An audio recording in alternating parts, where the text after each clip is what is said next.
Welcome to another Throne and Liberty video. In today's video, we're going to go over some news as well as an interview at WFC Tech and some information coming from an AMA about the Korean version, which, of course, as we know, most things happening in Korea, we're going to get a global release. I'm not going to go over everything in this particular news article. There is a lot, but as always, I will have a link in the description below so that you can go over this as you need.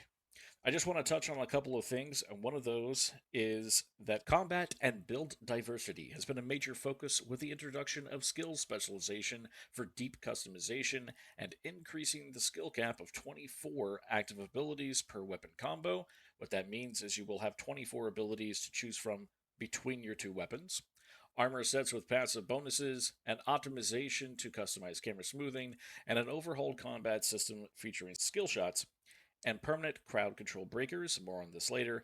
Controller play has been revamped with improved camera controls and streamlined skill execution. So I believe that what we're seeing here is a lot of things being done to bring our combat, of course, on par with the Korean version. As we know, we were already getting skill specializations and we were getting life skills, and some of the other things in here have actually already been addressed. I'm not going to go through them all, but what I am going to do is jump to the next portion of this that actually might be interesting. So, what you're seeing here is a nerf to arc boss weapons. Arc bosses, of course, are rare bosses that spawn, and the weapons that come from them are, of course, very rare, very hard to get. Normally, top guilds, top DPS stuff are what's going to basically be getting these weapons. They are very sought after. But what we're seeing here is a baseline decrease across all of them. So, what does this mean for you? Well, it means that these weapons, while they believe, and there is a little bit of disparity back and forth in the community as far as if this is true or not, but I believe they're still going to be best in slot weapons. They just won't be as overpowered as before. These weapons, I believe, can go to plus 12, and at that, they will definitely be stronger, but you're going to have to put a lot of work in them to make them stronger. This also means, though, that people that don't have access to these as quickly are not going to be as far behind in damage and their abilities to do things. Of course, some of these Archboss weapons do have special skills and customizations tied with them that will make them stronger and maybe very important to a particular build. I do believe that these nerfs are not something we have seen in Korea, so this is definitely something different that is happening for global launch. That also means that if you're using build guides that have these weapons, which again, they're going to be really hard to get, you probably shouldn't use a build guide that is relying on these particular weapons, but if you happen to, be aware that these nerfs are showing up. The other thing I want to talk about here, and there is a ton of things in the article, again, not going over all of it. Most of it, though, is to bring us pretty much on par with Korea. I'm just trying to highlight some of the things that might be different. So, a purification stone has been added, allowing players to remove CC effects. It is not consumed on use and has a 2-minute cooldown. This is definitely going to be nice. I do believe it's in Korea as well. And very useful because CC can absolutely be the death of you on certain builds. The other thing, too, is a CC immunity system has been introduced for PvP. When CC is applied, a gauge will begin to fill while the CC remains in effect, and the gauge will begin to deplete while no CC is in effect. Different forms of CC will fill the gauge at different rates.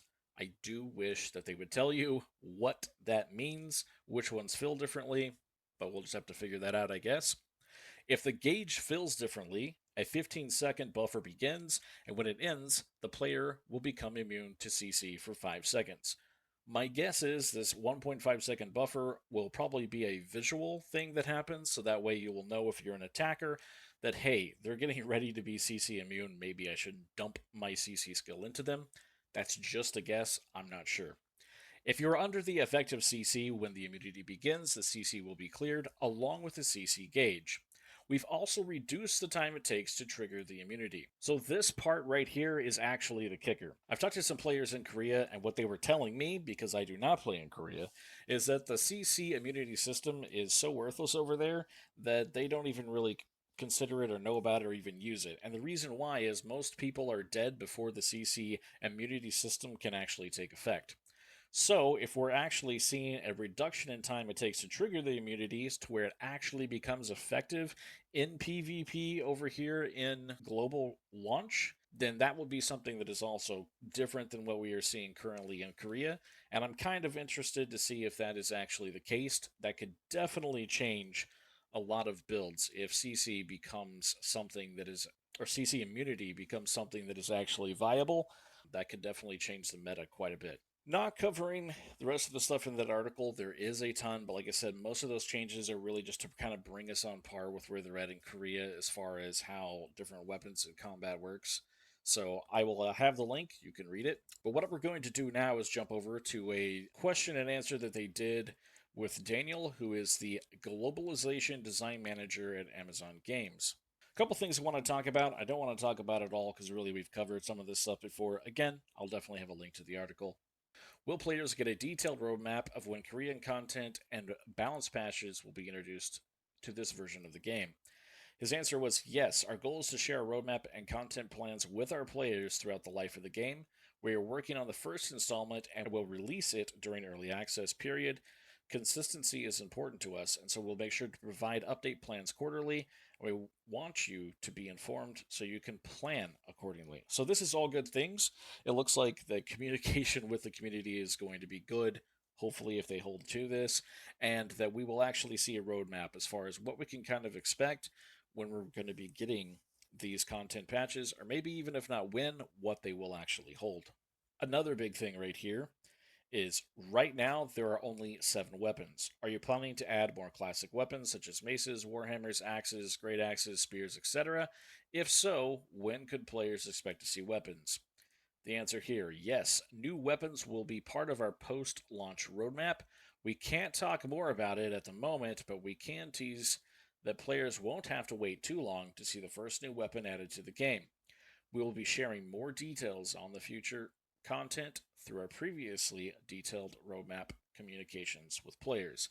And again, guys, I had a little teaser here for you at the end of the video. A couple of things I'm also going to talk about here that, again, just to answer some questions. Are you planning to add cross progression across platforms? The answer to that is no. We have evaluated the benefits of cross progression across platforms prior to release, and there wasn't a significant demand. Cross platform play, however, is very important to us because it empowers guilds and groups of players to play together regardless of their chosen platform. And that kind of makes sense. There are some people, obviously, that own more than one platform and would like to jump from one platform to the other, but the majority of players probably aren't like that. What they're going to do is they're going to play on whatever platform that they're currently playing on, and who knows, maybe in the future they'll work something with that. But the majority, I believe, of their efforts are going to make sure that cross platform play, so whether you're on console or a PC, you guys can play together. And I do agree that that is actually one of the most important things out of those two. Another thing that was kind of important is, will milestone systems be tweaked to speed up progression? For those that aren't aware of what milestone systems are, they're basically what holds content back on the release servers. So what happens is the servers launch, and then they have periods of time at which content unlocks on the server. So the answer to that is yes, the milestone system will unlock at a faster rate than it did on the original Korean launch. The details of this unlock speed will be shared in our previously mentioned patch notes and roadmap article. Another thing too, are there any plans to add support for player-made add-ons or mods? If not, will you add a combat log and or damage meter? They say, we do not have plans to support add-ons or mods at this time. The question about a damage meter is tricky at best. I disagree with his take on this, but we'll read it. At its best, it's a core tool to help players improve their performance and test new builds that they may want to engage with. At worst, it can become a tool for toxicity in the community and the game. And what they're talking about that is someone's like, hey, you aren't able to get your damage to this point, we're going to exclude you. Here's the thing. They're already going to exclude people that can't get their damage to a point. They're going to already have them in PvP or other areas and test them out, whether there is a damage meter or not. I see this as actually being able to help players hone their skills, or players that maybe aren't as good or don't have as much time, being able to get that feedback in real time of what their skills are doing, how much damage they're doing, and being able to improve. The toxicity is always going to be there, period. And yes, giving people a tool for that can make that easier, but that's not going to stop toxic people from not being toxic. All you're really doing is hurting the ability of the rest of the community to be able to get access to that information easily and to work and improve. That's just my personal take on it. I mean, if you think differently, you can sound down in the comments. They said, while we are continuing to have discussion on this topic internally, our goal is to find an approach that can provide the most benefit to players without introducing a system that leads to toxicity within the community. Look, here's the deal. I'm not a fan of toxicity, but at the same time, being able to have a basic tool like a combat log, I think is an absolute must for the game. If there is one thing that I could dock the game for, it would definitely be that. And the excuse of toxicity, like I said, toxicity is going to exist. People are going to get shunned because they don't have this gear or that gear, or hey, I took you out here and you only got so many kills. People, there's already enough things in the game people can be toxic for that if someone's going to be toxic, they're going to be toxic. Period. What you're really doing is hampering the ability of people to learn their stuff better and to be able to get good feedback. So I completely disagree with his take on this. Hopefully, they come to the light of day and they decide to put that in the game.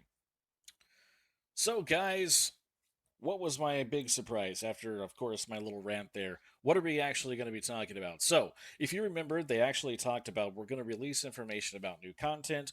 Obviously, we get a lot of the content, or almost all the content that is coming to Korea. Sometimes there's a few tweaks, like the nerfs to Arch Boss weapons, if they're going to be making changes to CC. But beyond that, we're pretty much getting what's happening in Korea, just of course at a lower pace.